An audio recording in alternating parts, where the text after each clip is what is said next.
Sanguine Maria.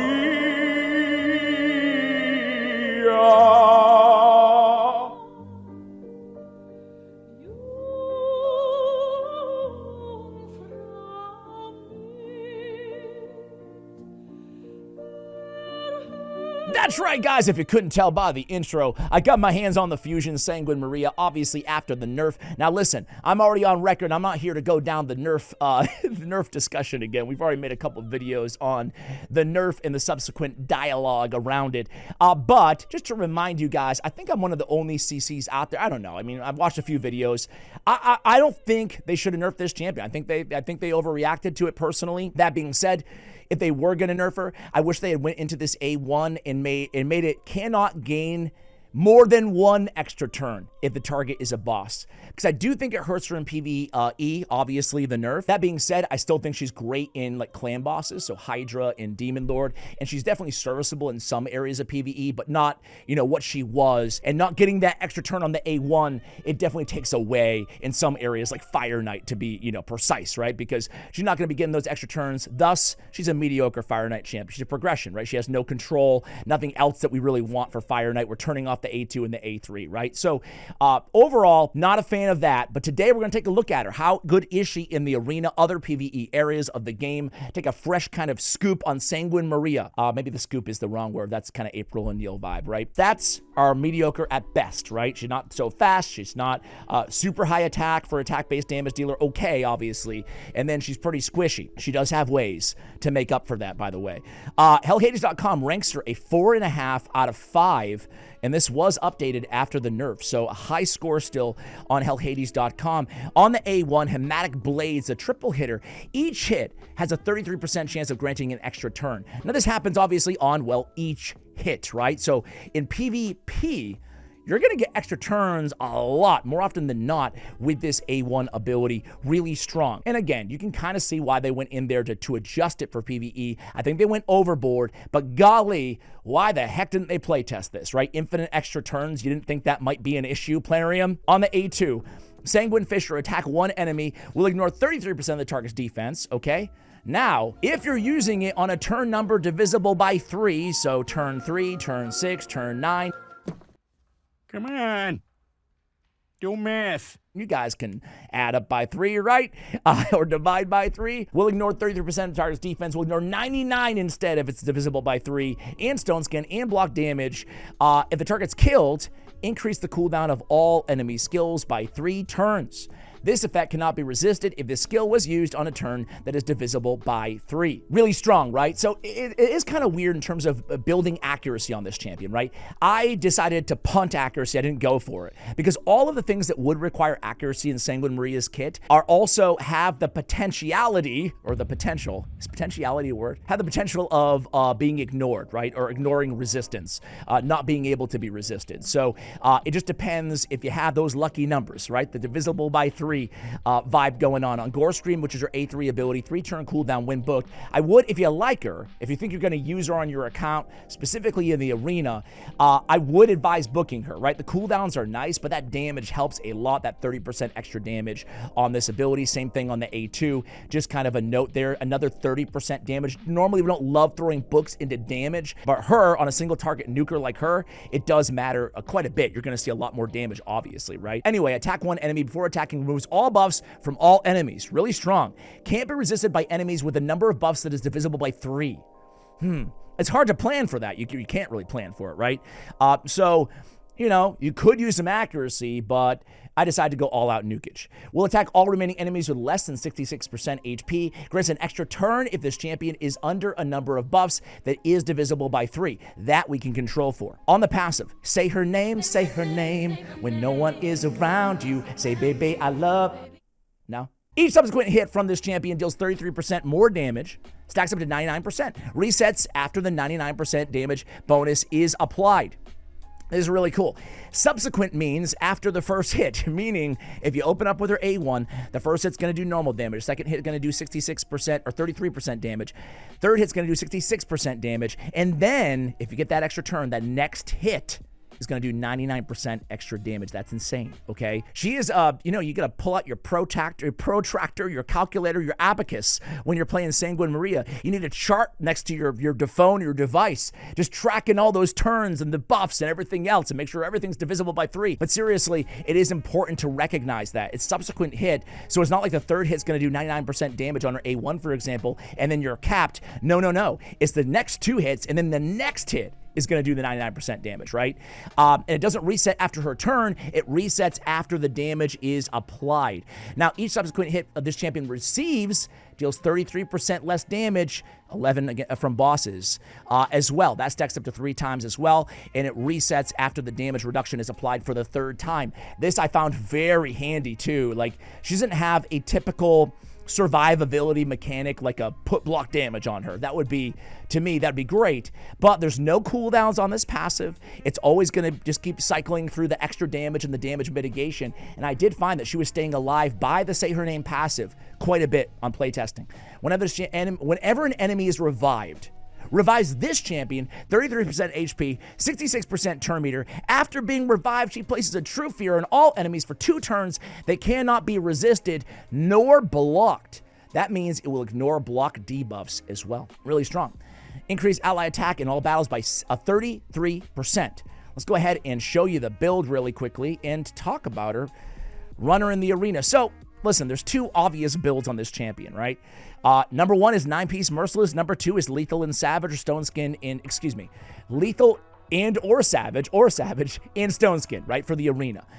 So this is how we have her built. A Lethal and Stone Skin. Of course, 9-piece Merciless. It fits her vibe beautifully, right? Now, I want to say one thing. Obviously, we don't have a blessing on her right now, right? I am in first place in the Champion Chase tournament, so maybe I'll get a 4-star or 5-star blessing on her.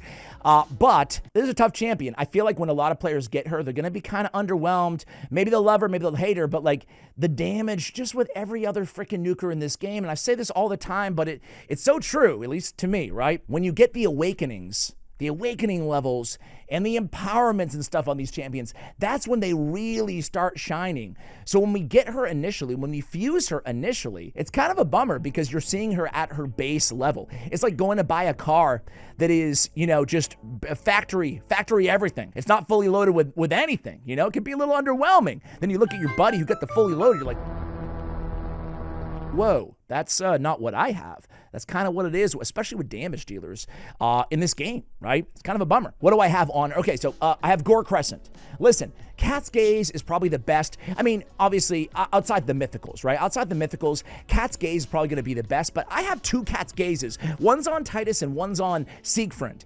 And dude, I am not paying 500 damn star stones to move my relics around. Something ought to be done about that, man. I mean, it sucks. I get that they basically don't want us to move them around, it seems like, right? But I would love to jockey around my have a couple relics options on each champion. Anyway, I digress. I'm running Gore Crescent. It's the second best option. Other than that, you can go with Malefic. You can go with the Malefic Talon as a rare blessing, just to get that extra crit damage as well. So I get the attack. I get a little extra crit damage here on the relic. These are going to be my masteries, guys. Let me move out of the way here. This is not rocket science. This is like super, super basic arena nuker masteries. There it is, right? If you're only using her in PvE, which I don't think many people will. I mean, she's a PvP champion. You could go Giant Slayer with that triple hitter and the extra turns on the A1. All right, so those are going to be the masteries that we're going to run today. All right, so real quick on the gear, guys. We got crit damage on the gauntlets. We got attack percentage on the chest. We have speed on the boots. We have attack on the banner. We have crit damage on the amulet. We have attack on the ring, okay? So those are the stats. This is the build. Let's go ahead and jump into things. Let's start with, I'm just going to start with a boring, don't fast forward. I'm going to start with a boring final boss Doom Tower hard run. I'll take it. I'll cut to you guys when we get to the Eternal Dragon. Let's just see like how she does. Well, let's just watch her a little bit in the waves, right? What do you say? What do you say? Let's just check out her damage here, right? So, I mean, I don't know if she's under the 811,000 damage, man. That's what that damage escalation can do in her kit. She's under 3 buffs right now. Obviously, you can game plan how many buffs she's going to be a lot easier. But there she goes. I mean, look at her go to town, man. It's kind of fun champion to watch, right? But yeah, like in longer auto battles, you're not going to be able to game plan how many buffs are on her at the same time at all times. But you can kind of set things up the best you can to ensure that she's going to maximize her kit, right? So anyway, this is a full auto team. We've got Rector Droth, Lady Mikage, we got Fat Man, and we have Lydia here against the Eternal Dragon. So let's see if she can chain some more turns together there. That was pretty fun, just watching her in that wave content on that second wave, right? So let's say her name. She is attacking that minion. See that extra hit after the third hit? She got 400,000 damage. Pretty nasty. Under a block active skills right now. So let's see. Yep, she can finish off. Nice. I mean, she hits freaking hard. You can't take that away from her, you know? Let me take a look at the multipliers as we watch her against the dragon there. Sorry about that. All right. So her multipliers are going to be, if I can creep in here, a 0.8 on the triple hitter on the A1. Now, ooh, that was a lot of damage. 0.8 is pretty weak sauce, but it is a triple hitter. That's her A1. It's definitely the weakest of her abilities. You know, that's usually the case.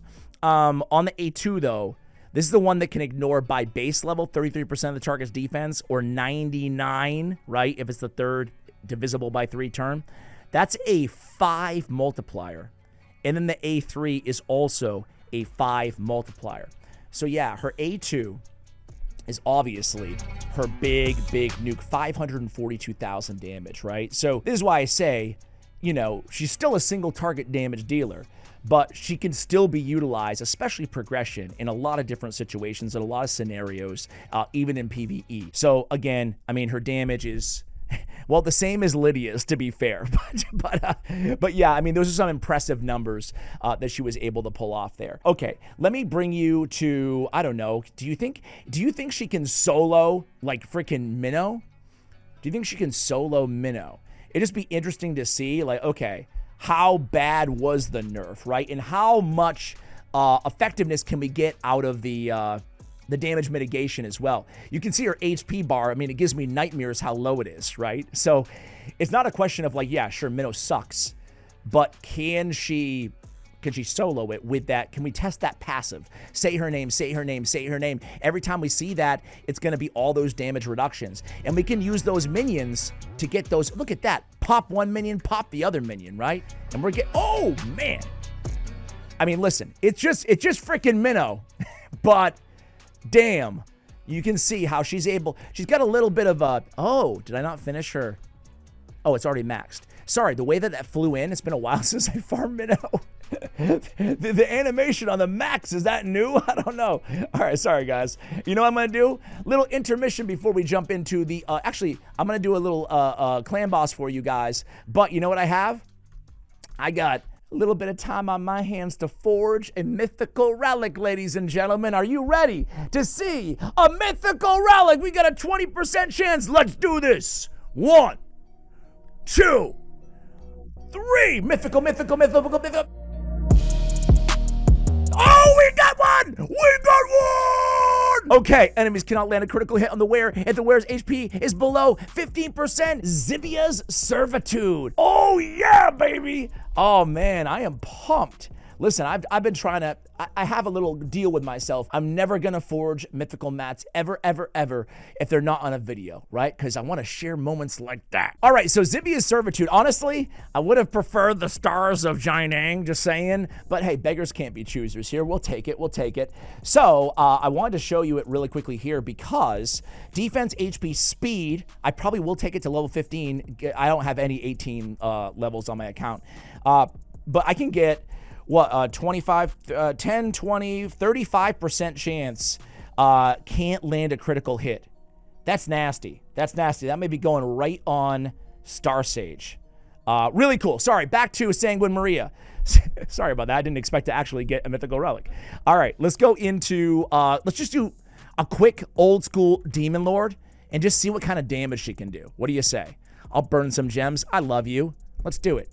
All right, who are we going to put her in? Turvold. Put her in for Turvold. Here we go. It's exciting watching quick battles. I know. Try to contain your excitement. All right. It's all right. Giant Slayer would have been more effective for her in terms of the damage, but is that, what is the one key again? Is it 70 million? Is it 71 million? What the heck is the one key? It's 70.28. So we just barely got it. I wasn't wowed by that damage, though. I'm not going to lie. But you know what? What does it mean unless I compare to somebody else, right? Let's just waste another freaking 100 gems. I always hate when I'm watching other videos, and I've been guilty of this, obviously. And they show you damage, and they're like, see, it sucks, or it's good. And they're like, well, show me something else to compare it to, man. Like, I don't know. Is that good? Okay, guys, I'm going to run her against Crocad, who I have 1-star awakened, so no big deal. And it's blue against blue. She had the affinity matchup. So let's go ahead and compare the damage here. All right. Same gear. Okay, so yeah, all right. I mean, Crocad's a beast, though, but still. She's more, to me, she's more of a PvE or progression PvP or progression PvE. Let's go ahead and run her in a little bit of arena. I'll do a Hydra quick battle at the end of the video, too. Oh, God. Let's go against Dadidi. I have this squad together. Why do I have this squad? Because I can control the number of buffs, right? So I have her in Stone Skin. So then I can add, and by the way, she would have done better with Merciless, 9-piece Merciless against that clan boss, to be fair. But I can control the buffs here, right? I want her to have 3 buffs at the beginning of the match. So let's see what we have here. So for example, increase attack from Arbiter. We pass the buck over to Fabian. He can, let's get rid of the horse. And then, so now I can't go with the A2, but I can go with the A3 to get an increased speed. Thus, we have 3 buffs. All right, so now that we know she has 3 buffs, we can open up with the A3 because she grants extra turn if this champion is under a number of buffs that's divisible by 3. So we can try to pop off Siffy. Oh, come on, man. Well, we still get the extra turn. So now what we can do is, instead of going with we can go with the A2 and reduce the cooldown of all of their skills, or we can go with an A1 and probably still get an extra turn. And we do. Now, she's not under 3 buffs anymore, but we still have that A2 available, right? And now it's her 3rd turn. So now we can come in here and pop him off and decrease skill cooldowns. Oh, hell yeah. That is the power of her in the arena, right? I'm going to put her on auto for a second, and we can just watch her a little bit. But, like, that's really strong, you know? She definitely has a little bit of a Rotos vibe with all those extra turns and all those single targets, right? She went in with the A1, got the extra hits, escalated her damage vis-a-vis the Say My Name passive, and popped off Marius for 150k. Not freaking bad at all, right? For me, I just want to be real with you guys, though. For me to use her on my account as a main option, right? As a main option on my account. Let's just try out a UDK team. She's probably really good against UDK, I'd imagine. I'm not sure if I'm going to use her on my account, like an end game top whatever, 100 live arena. I don't know if I can use her without that awakening and empowerment, but I do think that as people, it's going to take a while, but I do think that as people start to get their hands on those awakenings and empowerment for her, I do think she has a shot at being like a viable meta champion. So we can get that extra turn because she has the buffs, but we're going against UDK. But we also have removes all buffs from all enemies, can't be resisted if the enemy is under the buffs by 3. He only has 1 buff on. So I don't think I have enough accuracy, I know I don't, to remove buffs. So I kind of just wasted the ability, right? But I did get that extra turn. Now I'm going to go and try to bypass UDK, try to kill Sun Wu. Ooh! That was a bummer that she couldn't kill with Sun Wukong, but keep in mind, it's a positive affinity matchup for Sun Wukong too, so it's not that big of a shocker. I'm going to retain the revive here in Arbiter. I'm going to let them... You can see, she takes a lot of damage, or excuse me, she's squishy, is what I wanted to say, but she will... a squishy champion, but she'll stay alive pretty well because of that damage mitigation. Now... And I love Shu Zhen on the same team as her because now I can feed her 3 buffs in an instant turn. Thus, if I had it up right now and I didn't screw it up, I would be able to pop for that extra turn immediately, right? So we could ignore defense, Stone Skin. Let's try to ignore Stone Skin on UDK, and boom, we pull it off.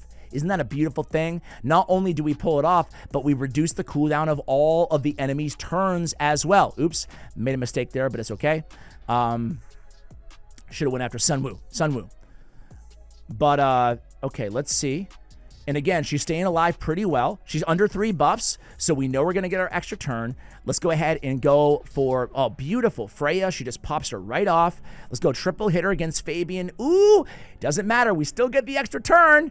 Okay, we get the extra turn. We're not under any buffs right now, but we're just going to go in with the A1.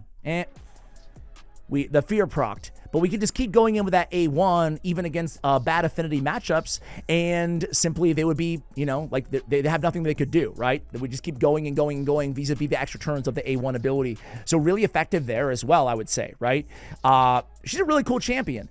Let's go against, let's up the ante a little bit here and go against a nice team, literally and figuratively, with Freya as well. I like her being Force Affinity, because it gives us, you know, she can counter champions like Nice. She has the potential to block, ignore the block damage as well.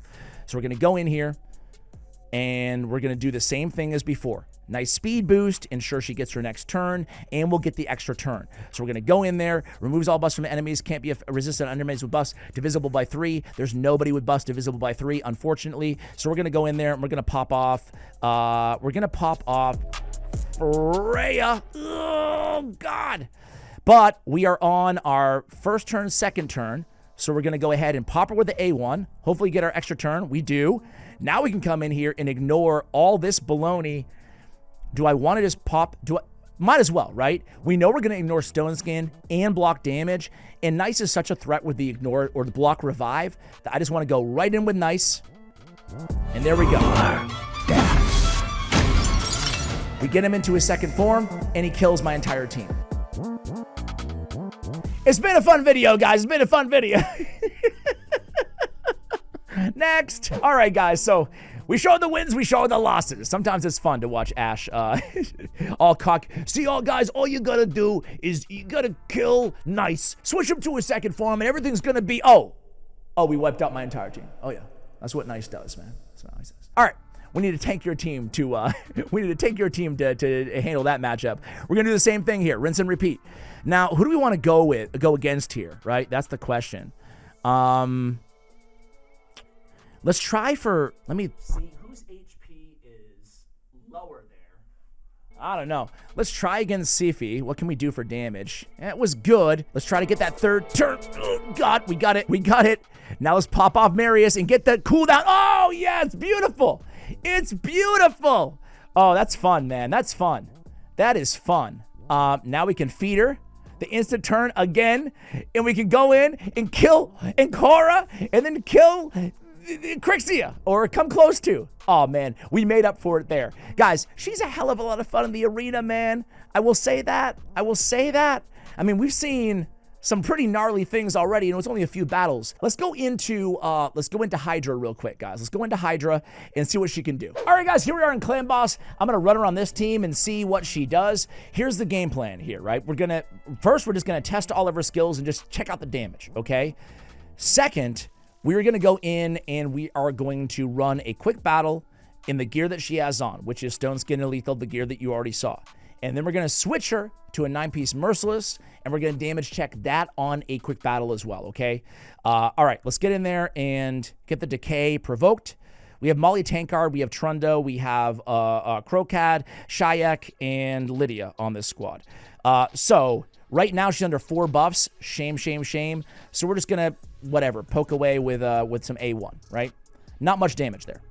Not that we expected anything crazy. Gonna place a leech on from Krokad. Gonna attack Decay a little bit with Trunda. Gonna go in here and mess around, and then eventually we're gonna go in and we are gonna test out her A3. She's under 3 buffs right now too, so we'll be able to go in here, test out A3, 412k, and then go right in with the A2, 326,000. So less interesting.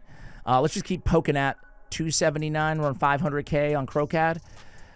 Okay, not bad, but you know, I was hoping for a little bit better. I'm not gonna lie, but not awful. All right, let's try a decapitated head here, though. Right? She's provoked right now. She's gonna go in with her A1, but at least we get the debuffs on the head. Ooh. Look at the say her name passive, keeping her alive with nothing. Like I said, that happens quite a bit. Okay, so now we can go in against the... This is the A1. Not bad. Not bad damage against the decapitated head. But I don't want A1. I want more than that. Got another decapitated over here. It is not the right affinity. But let's just keep going here. Okay. We're fine. Decay, provoke. And sure. And now we can try that A3 again. 706,000 damage. Okay. Now, of course, we have to factor in that passive escalating damage. You never know exactly where it's going to fall, right? So, let's go... Yeah. And then let's go... Yep. Whew. Crocad, though, man. What a boss, huh? All right, let's go one more. Whatever's available right now on the next move, and then we'll do some quick battles, okay? But overall, I think she's okay for PvE, and I think that she is really fun in the arena. Okay, we're gonna revive her here. Gonna go in with the AOE, get that weaken down, get all the debuffs down. Now we're gonna have an opportunity here. Trunda's gonna put in some work for us. Gonna have an opportunity to do some nice damage, hopefully, with her. Single target's not the end of the world. I will say that there's something... who do I have with Hex? Hex is really important when you're running her, okay? I don't know where she is in the rotation. Let's just try her A2, though. 517. Hex is really, really important when we're running her. You guys got a feel for that, right? Let me end the battle just to see. I mean, it wasn't much. I mean, Trunda's going to have a billion times more, right? Yes. So, you know, okay. Trunda has 14, by the way. But look at Crocad just hanging in there, man. He's a beast, like literally and figuratively. Regroup that bad boy, and let's run this entire thing on auto, I would say, right? Quick battle. And let's just see if the team can even stay alive 1,000 turns. And we can. 720. Not bad. 59 million damage. I mean, she's nowhere near the AoE capabilities of Crocad and Trunda there, but it's not awful, right? Not awful. Let's discard that. Let's switch her in Merciless gear. All right, guys, we had to make some stat sacrifices, namely speed, but we got her all the way up to a 9-piece Merciless set now. So let's see how she does. As I was saying kind of haphazardly earlier, it's really important to have a Hex champion on your Hydra team when you're running Sanguine Maria, because that 10% extra damage boost that you get on single target attacks from Hex is huge, and it can really lend extra viability and damage to them. That being said, I have Packmaster, right? When he's attacking, places a Hex on the attacker for 1 turn. Ally attacks on targets under Hex debuff placed by this champion with 20% more damage, but that's all I have on this team, so you could really use a curse set or something like that. I just wanted to call that out. Here we go, guys. 80 million in the stone skin and the lethal gear, and we get 59. Now, we had to make a big sacrifice to the speed, so I'm sure that played into it as well. Really, that's the decision that we always have to make, right, when it comes to getting a 9-piece set on a champion. Oftentimes, it comes with big stat sacrifices as well, so you can kind of see that play out here. Either way, guys, this has been my Sanguine Maria guide. I really like this champion. I don't think she's the best champion in the game, but I think she was a really fun Halloween fusion. Very unfortunate, not to end on a negative note, but very unfortunate that, well, that Plarium couldn't balance her ahead of the fusion. I hope that doesn't happen again. I hope it's a good lesson for them, especially when you have a mechanic that is really, honestly, pretty obvious that it might be a problem. Anyway, guys, that's Sanguine Maria. What do you think of her? Let me know in the comments below. Much love, and as always, take care, guys.